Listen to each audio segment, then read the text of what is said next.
Another one you can't see is health, and that decreases in the background. Also, this game is written really interestingly that these two both contribute DNA to this character, so he's going to look very similar to either father or mother in some way. Alright, let's start the game again. Nothing interesting has happened to us. Oh, I forgot to explain one thing. This is your province screen. You click on it, you can build certain objects if you have enough money to do so. So most of these require 100, so I can't do anything. If you wish to mobilize your army, you click this icon, which is their soldier here, and he will appear on top of your country. Then you can move him wherever you wish. Down here, you can change the loyalty of each. 1 second, I'll be right back. Sorry about that, folks. Just had a phone call that I had to deal with. I believe I was kind of describing to you the province screen here. You can, it's not a slider system. You have to click these. You can see by the sword how much control these people have and who is paying money. So peasants are paying most of the money, then workers, then neither the clergy nor the nobility are paying any money. You can also see how much income your province has. So you basically see how much income, how much piety it gives you, and how much prestige it gives you to have those at the moment. Plunder, so you can hit the pillage icon, and it says I will get 5 gold from this. So basically meaning that your soldiers just ran through and ransacked everybody. It usually will give you a negative piety, if I can find one like that. Here, you'll get negative 20 piety if you plunder it, and you will get no prestige. You'll get -1 because they're already struggling and they're looted already. So he pillaged his own land, probably to get that money. This looted icon will add attrition, so it'll make your province worse and worse. So it'll get struggling. It'll get poor. The other side of that is I believe rich, and I can't remember the other one. But prosperous. I think it's prosperous, and they will add to your income, piety, good things like that. All right. Well, so I'm getting a piety boost of +5. I am gaining +3 prestige every +0.3, so it's not a lot. And I'm got 36 gold, which I'm getting. How much? You can check here by clicking here. Your income 3.11. 866 men. I have 1 province and an efficiency of 100%. That means I'm getting the most out of everyone. Reputation, just like in EU, will depend how people deal with you. They'll choose to ally with you, whatever. Bad rep means that your vassals will become more and more disloyal. Start the game, and most of this game is waiting, but I will try and keep you interested by looking at characters and other things. You keep an eye on which court members you have. I can go around and check the world every once in a while. You know, I will be doing that. Like, just there, we can see the Kingdom of Castile, allied themselves with Toscana, so I'm going to check on the Kingdom of Germany here because she was a vassal of him. Click here. He is chaste, he's merciful, he's skeptical, he's a knowledge technician, he's pragmatic. You click on his lowest people, he's actually 27, he's very disloyal, so probably this character will rebel at some point. Which happened here. They separated, sometimes it ends up in a civil war, and it can also lead to realm duress, which I will describe if it ever happens to somebody on screen. You want to make sure, there's many ways to play this game. Oh, the Pope is asking me to grant an inherent bishop a place in my court. So this will give me piety +5, which is nice. It'll -9.88, so that's around 2 months of income. I will gain a noble by the name of Pedro, who's probably got, because he's a bishop, he will have an upbringing which is bishop related. 10% chance I will get the trait trusting, and down here it will tell you your outcome, what you went with. These are also, you can change the different messages you get. There's many choices there. So we got this guy, Pedro de la Cuerva. So he is a zealous, scholarly theologian. So zealous, he will get +1 martial, +2 piety per year. He gets +3 diplomacy, +3 intrigue, and +2 stewardship from being theologian.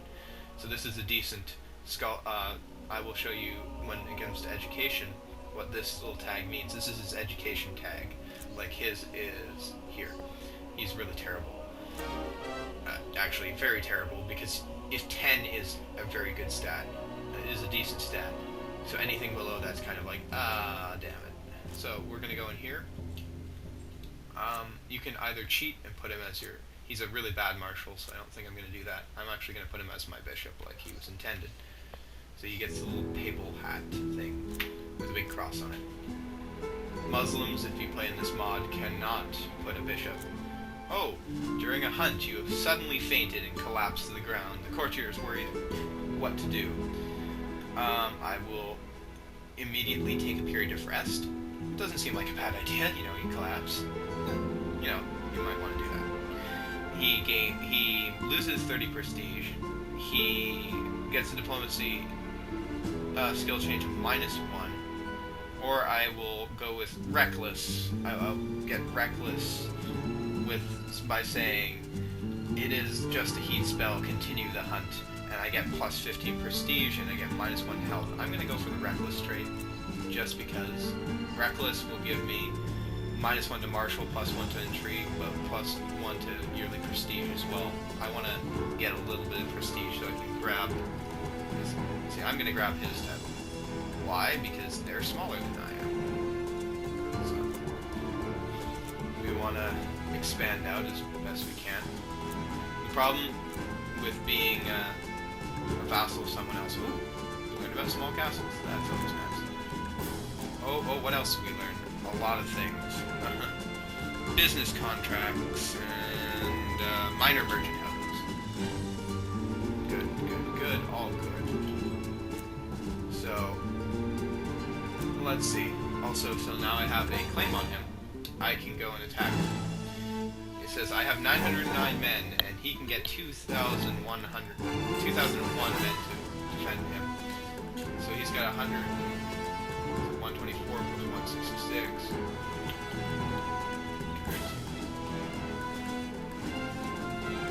I think I outnumbered him.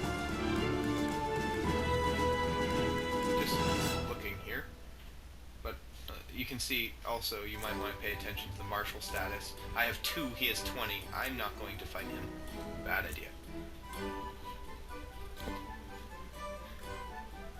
Not in this leader, but I will hold on to that title.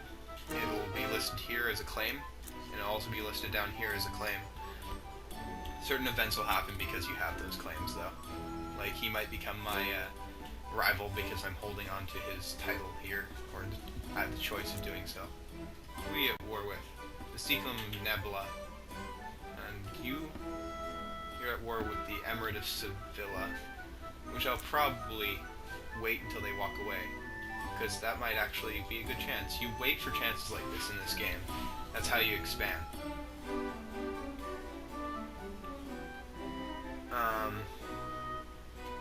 Let's see what happens, As you can see, here is the Emirate of Sevilla. This is your normal fight, not a lot to do here. I might actually just... Oh, it looks like they pieced out with them. I'm going to declare war. So I got declared war on by his king. I'm going to bring in a guy here. Frequent hunting trips with a neighbor. I'm going to go with our prospering and building strong level of trust. So we can go with a worthy friend by my side. All boars shall fall.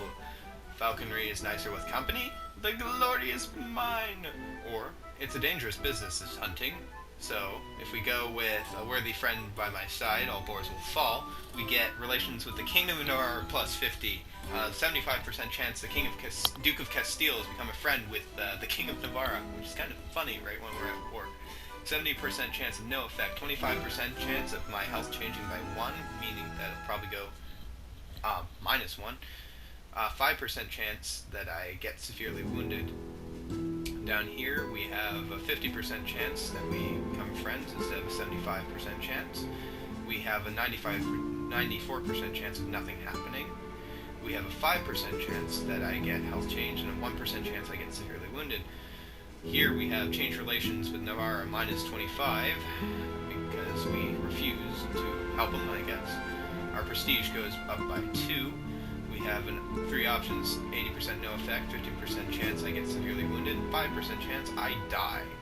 And then you can totally wuss out on it, and you can get minus 25 relation. You can get minus 1 prestige, and 50% chance of nothing. 25% chance I get coward, and 25% chance I get straight modest. I will go with all boards will fall. So I have now become friends with the king, which is kind of funny. I really do find it funny. I'm not going to go for a white piece. I'm probably going to. We'll see if the king actually lets us take this title. He might not. Because you can see he's leading the siege. He might try and take it for himself because he has a claim on it. But I don't care. I will grant this noble warrior place my court. And you will become Alfonso Alonso. You will become my marshal. You're a crappy marshal, you're a misguided warrior. So it probably means he's crap.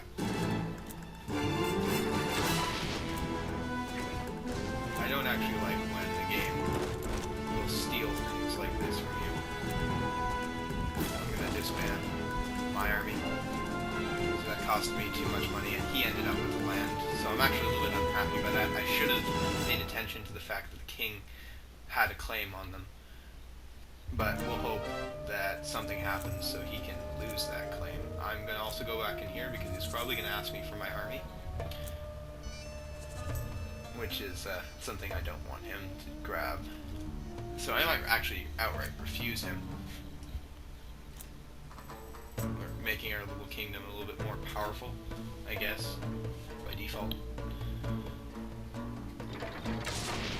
He's besieging their castle there. We were expecting a child. My wife and I guess we are. She is able to bear a child, which is good. You might end up with more heirs. More heirs are always good. But this is kind of a not well thought out venture. Something happened there. I don't know exactly, but for some reason the siege just disappeared. Oh, we pieced out of that whole battle, and then the Emirate came in and is fighting currently. So he made a duke down. He made a. El Cid. Everyone knows El Cid. El Cid is a famous knight. You can see he's one of the strongest starting generals in this game. 21 is an exceptional military status. So he made a count, because he didn't want to control 3 provinces. So that might actually pay off that I'm holding on to Naroja here.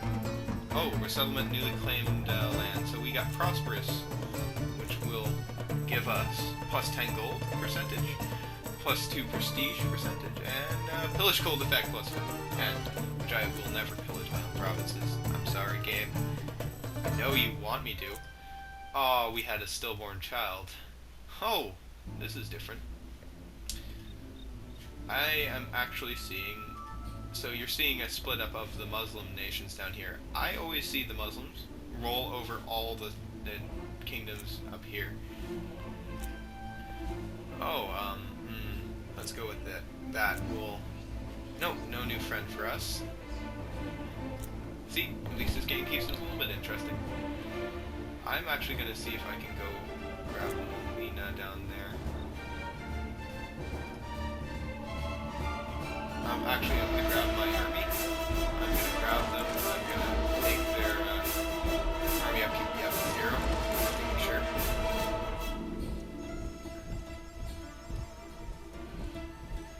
Hopefully the king doesn't come in and steal my siege this time, but we never know. Alright, this will give you a different trait. How should the child be raised? Usually you get this when they turn 5, but because he was a pre-made character, it didn't give me it right away. We get the choice to raise the child by itself. You will get parental upbringing, and this triggers another event. I usually don't go with this. I usually send them to the monks so they get the modest trait, but you can also send them to the nannies to get selfish, or you can send them to local nobles to get trusted, but I always think modest is a good trait for a child. That and court, if they're going to inherit. I'm going to declare war on you. You're not, your ally there doesn't even scare me. So I'm going to go do that. And we're going to go attack. And we'll win. Because 1,000 against 100 men. We lost 25, they lost their whole, pretty much their whole army. And they don't even have a fort. We're going to decline. But I'm going to actually lose money, and I'm going to redeclare war. It lost me some prestige. I'm now negative 80. I'm talented plotter. Will teach his child the trade if played well enough. Well, this is one of those events that is made to up one of the base stats. You can give him a month's pay, give him your place in court. That usually costs a lot